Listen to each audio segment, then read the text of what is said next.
okusoma n'ababuulizi ate mulimu bakyala b'abaweereza namwe muyimirireeko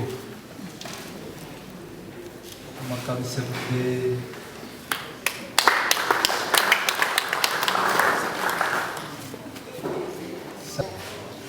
and at the same time any coming to hand over.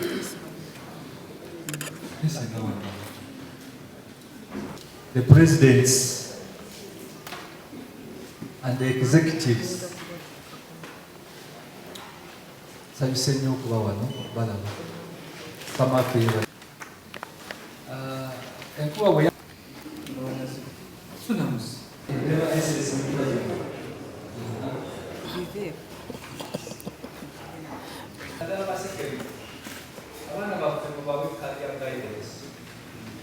School's privilege. This was going to be the first. Your diocese are very busy making charity work. As I conclude, I continue making an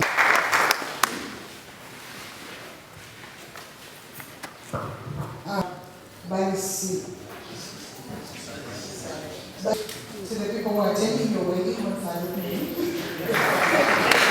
So this is all Mule. Thank you so much.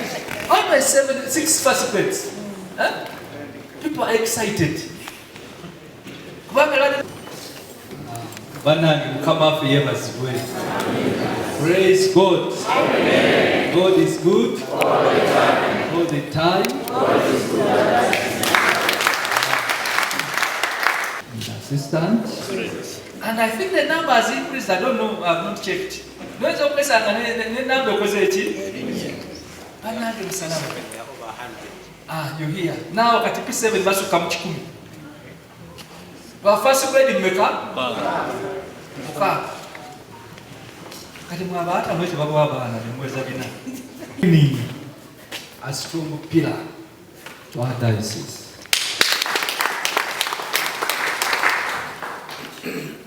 Without you, we would be weaker. But we are strong. We are going forward because you have a strong pillar. And this is you people. Thank you very much for remaining always a strong pillar. In many ways, we lean on you. Thank you very much, dear head teachers. And because you know you are the people at the styling, thank you very much for being good and physical. Your presence makes a lot. I welcome the new members to the board. You are most welcome. Kama abawomukisa wenye musande bakuru bamwe bana yongera okubalaga entambula. What we prefer most is a good relationship, humility and obedience, and at the working you always succeed in what we do. Banange muzikirize twakoze afunye second grade 13 naye eri bakaba bamanyi the language is first grade. Just imagine omuntu ofubye n'okola byokola naye abantu bagamba tena byokoze eki.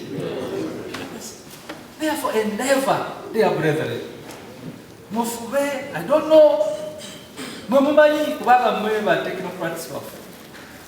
Mufube bannange essomero libalibwa okukola ku first grade. Simusange wena myenga. Church era n'oluvannyuma wabeerewo okwebaza oba ne fundraising kusinziira ku report gy'onookola ng'edi teacher. Nga sente ezo ezivaamu zigenda for the school maintenance. Oyite bannaye yengeri yokka ekkanisa gyeyagala okuzzaako oba eri essomero. Naye ekyo kyo kiva ku nkolagana nno nnungi. Tuteekeraawo okukuma amasomero gaffe olusobola essomero laba amabenguko. Amasomero bagazimbye malungi naye gaagala kuzzaako kati kalangi.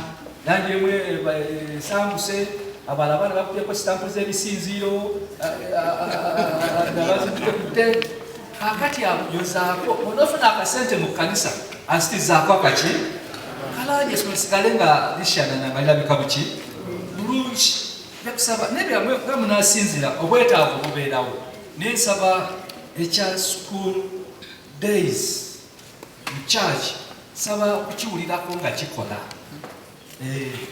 nga kikola ate bwoteesa obulungi n'omusumba nze nomugamba senga olunaku bishop lwajja lubeere munaku lwa ssomero at least once in a year mujje mwekegera awe tunamala kale namala geeso ne wa 20k nengamba kunonye sente z'essomero tudye big contribution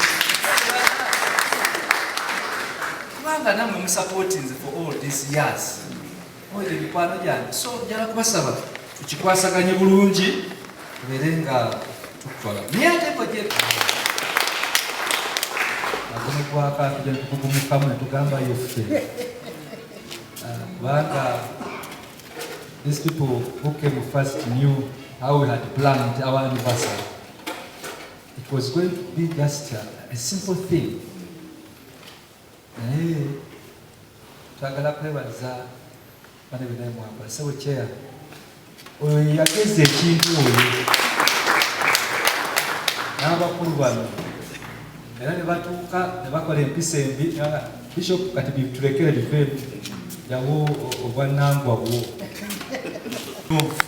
politicians njagala mubeere soki okulaba nga muddaabiriza amasomero waliwo essomero linalabye nga friendship mission in that short time over 20 millions as a team yalimu emisumaali nga 10 naye makati wasigadde omusumaali gumu gwe gukyagiwaniridde waggulu omusumaali kutya gwe gukyagiwaniridde waggulu era empewo kendejja negigiramu bweti watyange eri tica go nooba oyitawo mukulu tteko nekiwalaaka kyonoosigala oba ogenza bweti so waliwo obutonotono tokkiriza kintu kugejja kikwatirawo nga tikinakola ki olumalazi olumenyeseeko ensonda eyo funzaayo kofunza olukole olidde eno bakukokola tokkiriza ntebe kubeera 10 nga zimenyeko oteeka eri mu sitowa bajja kuzifumbisa maintenance eyo ebeere ng'eri current all days buli kiseera kyonna olw'okukuuma essomero gaffe bulungi njala kubasaba tusobola okulaba nga kikolebwa bulungi gyeri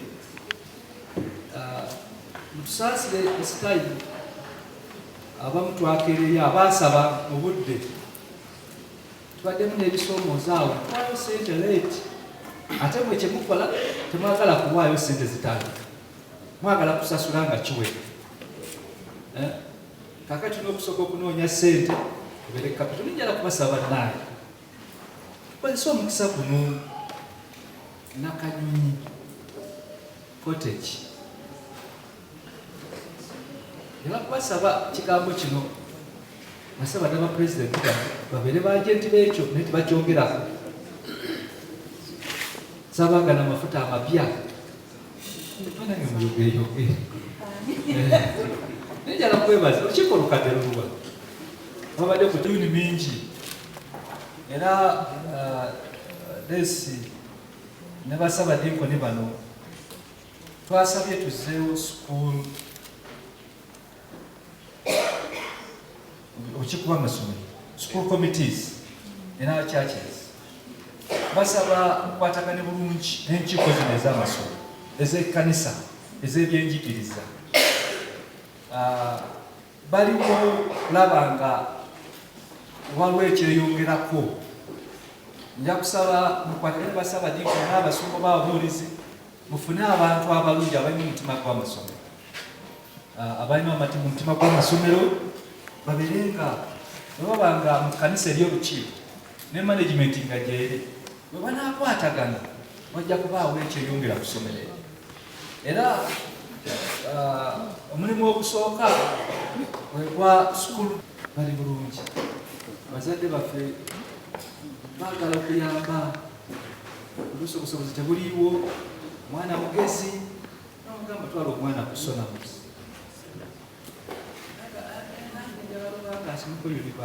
the best nabagamba kolala fume kyenjagala mwana ite sagala mwana afuna mwenda n'agwa njala omwana abeere ng'asobola ng'ayise naye challenge eriwo nti katuli mu nsi eri competitive. They only count first grades mainly kitegedde banaye kakati ofuba n'okunywa omwana n'abuleetera second grade eri ebweru balabanga ataasomesa n'abamu tebamanya quality z'abaana zemuba nazo n'abamu abazadde baffe balwadde eno wansi twasimaze otutuuseeko nga balina abaana bangi okutuuka mu apa abaana batono abaana babajja ku first grade ne bazitwala awala so there is a lot to do. So, be intentional. Don't be contented nti omwana yayitidde mu second grade. Kijja kutukuba bwekiba kikubye nange. Mufube nnyo, do whatever is possible. Mukoleyo ku first grade. Lulimi abantu bategeera outside there. Mutegeera bulungi, babuliranga ne maani. Chakwena musomesa. Yani tegeera. Naye nze nga ne person. Outside there, this is what I hear. People come and esomero lyaffe. Myaka inade tufune wadakamu bwekati. I pledge with my team that we are going to double our efforts. We won't disappoint you because you've put the trust in us. So please, I call upon your cooperation, your commitment as you have always been, and above all, for interest in us, as I've said. So we are still... njagala okwebaza Katonda olw'olunaku luno olwaleero. Olunaku luno tubadde ne meeting y'aba head teachers. Buli taamu batuwayo olunaku lwe tumitinga Bishop n'ayogerako gye tuli n'aleeta okusiima gye kuli. So olwa taamu 1 2026 lubadde lwaleero. Era luno olunaku olwaleero lubaddeko activities si nyingi nnyo naye okusinga ennyo kubaddeko okuleeta 20K. Njagala okwebaza abakulu b'amasobola sofa tuleese 12,575,000 towards the cathedral. Contribution yaffe 20K towards the cathedral construction. Leero tusonze 12,575,000 tubeebaza olw'omulimu ogwo. Ate essomero tuzza mu office leero olwaleero bazzeemu okunnonda nga chairperson owa Church of Uganda Teachers Association primary section. Njagala okubeebaza okunnonda ate nga bannonze nga bannama nti banneebaza emirimu gye mbakoledde. Ekyo nno nkyebaliza Katonda nti empeera yaffe tebala bwereere n'abantu okuteekamu obwesigwa bagamba ogira oyongera otukulembera. Ekyo si kitwala for granted. Kati nsaba tuddemu okukolagana mpozi n'okusingawo bwe tubadde tukolagana twongere mangu emirimu gyaffe era nga mbeebaza essente zetutadde nnyingi ennyo omulabiriza atugamba tufe abakulu b'amasomero ffe tusinza okuteeka ssente nnyingi kubanga ffe tuyimirawo academics ebitaatambula bulungi mu PLE amasomero gonna ng'encouraginga bongeremu amaanyi. PLE bongereko baleme kuba contented standard bagikuumire waggulu. Ate nenjagala okwebaza obulabirizi okulonda omukubiriza nga naye musomesa nga mukulu wa ssomero. Ekyo twebaza abantu bonna abali mu bulabirizi waffe obw'emikono okulaba nti batadde obwesige mu basomesa okubakulembera. Era tubagamba nti buli kitongole batadde tetujja kuba disappointinga, tujja kubaweereza. Mukama awomukisa. Kituufu omulabirizi si musanyufu kubanga amasomero matono nnyo obulabirizi bwonna tulina ndowooza amasomero nga buli Mukono boodi Namataba amasomero gokka agafuna first and second grade naye olaba amasomero agasinga gonna gafuna third grade amalala ne gafuna fourth grade kati bwe tulaba mu Mukono district over 1,600 schools over 1,600 candidates abali ungraded ne 205 abali municipality tulaba abaana abo abali ungraded bonna basinga gwa masomero gaffe n'olwekyo factors nyingi zetwogera naye abakulu b'amasomero tubagamba tebaba bakuwadde okulembera essomero kola kyonna ekisoboka kubanga tulabyeyo mangi nga gavuddeyo ng'ate tegalina nnyo ki ssente naye tulowooza ekintu kimu nti abakulu b'amasomero supervision gundi yabwe olina okweyongeramu ekirala abasomesa baffe tubadde tubatambulamu twagala obatraining aba municipality twabamala naye tusanga nga abasomesa bafolowinga curriculum ebasomesa byebyo engeri abaana gye baddamu ebigezo byabwe engeri gye babamaakinga aba municipality twabamala ate ekirungi municipality etwaliramu amasomero mangi agakyasa Uganda kaakati tukola program ey'amasomero gaffe ag'amalala gali mu Busabu Maiguru mu other districts and municipalities then era tujja kugenda mu maaso nga twongera tradition yaffe eya mooko central mooko ng'obulabirizi abaana basobole okuba nga bakola ekigezo ekifaanagana ekyo nakyo kituwa okumanya ability y'abaana baffe ekirala twencouraginga abakulu b'amasomero okukyalirangana benchmarking bajje mu masomero ng'agasomeddwa balabe bakikola batya kituufu omulabirizi si musanyufu kubanga amasomero matono nnyo obulabirizi bwonna tulina ndowooza amasomero nga buli Mukono boodi Namataba amasomero gokka gafuna first and second grade naye olaba amasomero agasinga gonna gafuna third grade amalala ne gafuna fourth grade kati bwe tulaba mu Mukono district over 1,600 schools over 1,600 candidates abali ungraded ne 205 abali municipality tulaba abaana abo abali ungraded bonna basinga gwa masomero gaffe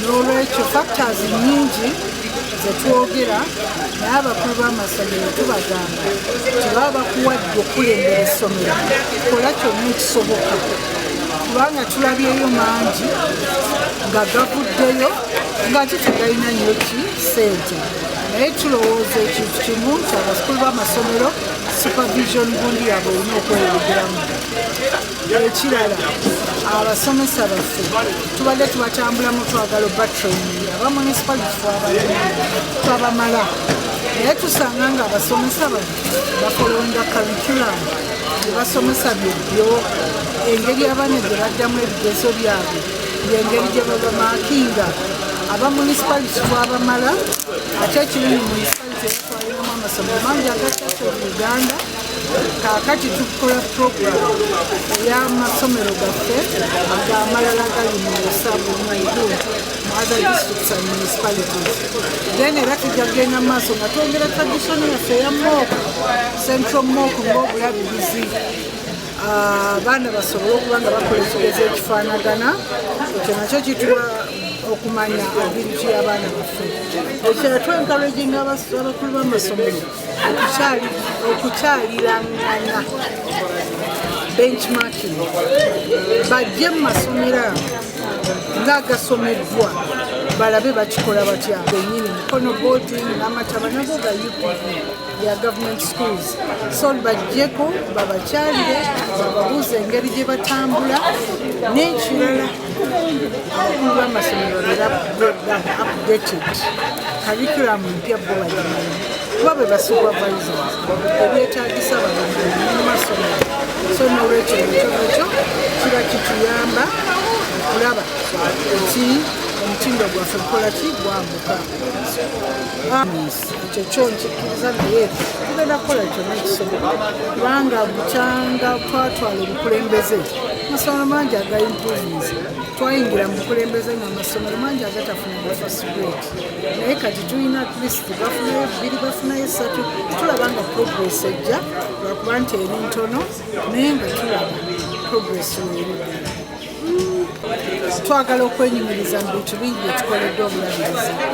Ekisookera ddala mobilization rate yaffe ebadde too high, tudduukiridde projects twagala bumalirize ebyo ebisigadde nga biri plan. Twebaza Katonda tikumpe ffenna tukomyewo era obujja bwe bubaddeko. N'olwekyo pulaani zaffe nga bwe twazikola kati tufunye opportunity ozongera mu maaso. Naye nga kati tugenda mainly to focus okulaba nti tu-eliminatinga U grades eziri mu masomero gaffe aga Church of Uganda. Tugenda kusooka zireducinga kuba tesobola zijjawo zonna naye twagala nga tetunatundya first grade wadde its necessary naye twagala okwelimitatinga ki era twagala okutwala courses naddala okusoma n'okuwanika kuba tulaba abaana baffe abasinga mu Church of Uganda schools tebamanyi kusoma. Okusoma kubaleetedde ki ntawaana literacy level ziri very low kati abaana baba tebasobola kusoma na kutegeera tebasobola kudda mu bigezo n'ekirala okwencouraginga language barrier nayo kizibu kyaffe abaana okutegeera oluzungu waliwo okulumanya naye ate odukola ki odutegeera amasomero gaffe aga Church of Uganda abaana bano tebategeera ki luzungu ekyo nakyo tulaba nga kikoze eki kibajjamu.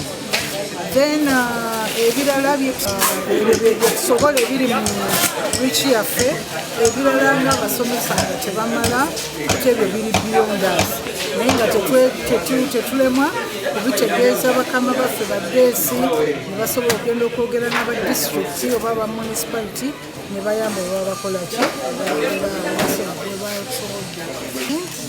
olw'amasomero getuzimbidde mu bulabirizi bwaffe obw'emikono amasomero gaffe aga Church of Uganda emikono diocese ge gasinze okuganyibwamu otuuka Mbogwe Busaabadikoni bw'Embogwe obw'Ennakibizzi eyo yonna buliko district amasomero gawe bakoze eki bagazimbira ne tukubiriza bakulu b'amasomero buli project gye bafunye basobole ogirabirira obulungi esigale nga bagyenyumirizaamu ate buli project gye babawadde kitegeeza kukola ku results kiswaza nnyo nga bakuzimbidde essomero eddungi ne tofunyeyo na first grade n'olwekyo buli head teacher mubatunuulire tuweesibaako mu kugugwana ne pafoma samukwatagana bulungi nnyo n'ofiisi mulabe nga tusolovinga ensonga eyo ensi kwokusoma ekubalira mu ddaala lyekola ki esooka kyokka nzibe nali mbalanze kasi omwana tagwa nagenda mu secondary its okay kati timing bagikyusiza twagala amasomero gaffe gagende ekizibu nti kakati competition nene abasomesa ebiriyo n'abatasomesa bitaliyo abasomesa bitaliyo ali mwena mutunka nabo botuusa so mbasaba mujje bulungi mu competition kubanga amasomero gaffe makulu number by videos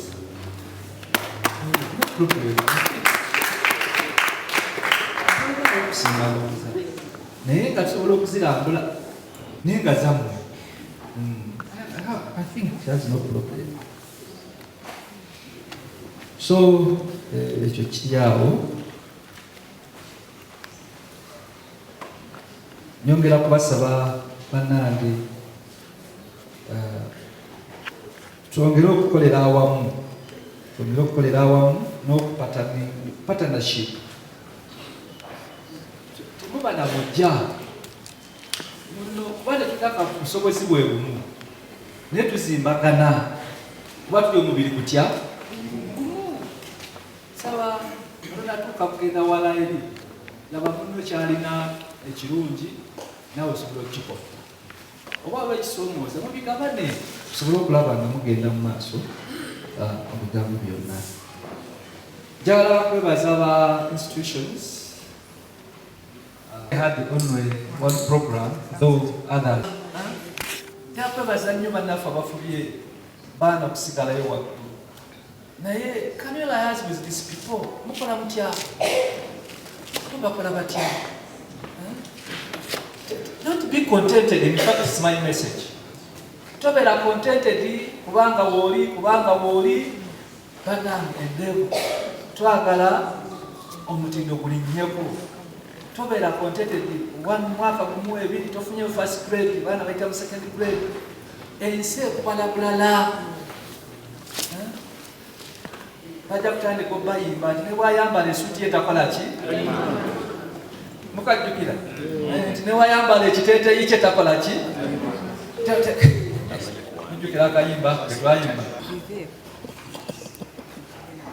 Teachers have been introduced. We welcome you once again. You must welcome. Then my Bishop, this is an appreciation. I want to appreciate these teachers for the contributions they have made so far. I can't forget to appreciate these teachers for having been able to sacrifice the little they have been having to purchase this particular vehicle. We thank you very much, and I hope the marathon, we want to thank you for the marathon. We contributed 16 million cash towards the marathon. We want to thank you very much. I also want to thank Mr. Chakuraga. He has already mentioned the Bishop's anniversary. We thank you very much for having with us. Church dues 2024 from 171 million to 280 million. And this year, by the Bishop, we are targeting 300 million as a department. I want to thank you very much. And now we have these activities by the Bishop this year. We have MODD for primary, and this will take place on the 4th of twagala okwenyumirizaamu ebintu bye tusobodde okuleeta mu bulabirizi okulaba nti amasomero gayimpuvinga. Tukoze tuintroducinze Central Morgue eyambye kinene nnyo abo abafiiriddeyo ddala. Twajja mu bukulembeze nga church fee tuli mu miliyoni 68 wakati wa miliyoni 68 ne miliyoni 78, naye ne tukyusa engeri gye tusoddamu church fee era okukyusa kwaffe n'okwongera okumobilizinga aba head teachers tulaba nga tweyongedde. Kati last year 2025 twawaayo miliyoni 2 okuva ku miliyoni 7 ze twawangayo kati tuli ku miliyoni 2 ze twawaayo, ate kati target yaffe ya buno obukulembeze obuze miliyoni 3. Ekiro kye twenyumirizaamu tawali department yali ekuza emmotoka ya bulabirizi, naye twasobola okupakesinga emmotoka ya education department. Tulina emmotoka era ebyo byonna kufuba n'okufaayo ennyo obukulembeze obukoze eki obubaddeko. You have done it all. You have contributed towards the cathedral construction. Thank you very much. And I know you are going to continue supporting. I keep remembering that the bishop has the task of having the cathedral ready for that bishop to sign it out as he goes to retire. What does that one mean? That it still comes back to us to continue supporting him so that the dream comes true. On a personal note, I was the chairperson organizing committee for the anniversaries of the bishop. I want to know whether you scored, but for me on my side, as head teachers, you scored 100%.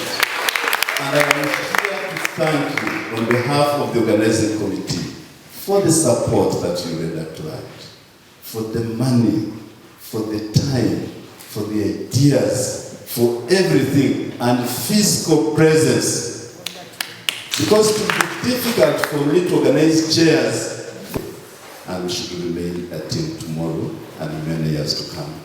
And if we look at that as members of one house, as members in one team, we shall achieve, and the sky will be the limit. I thank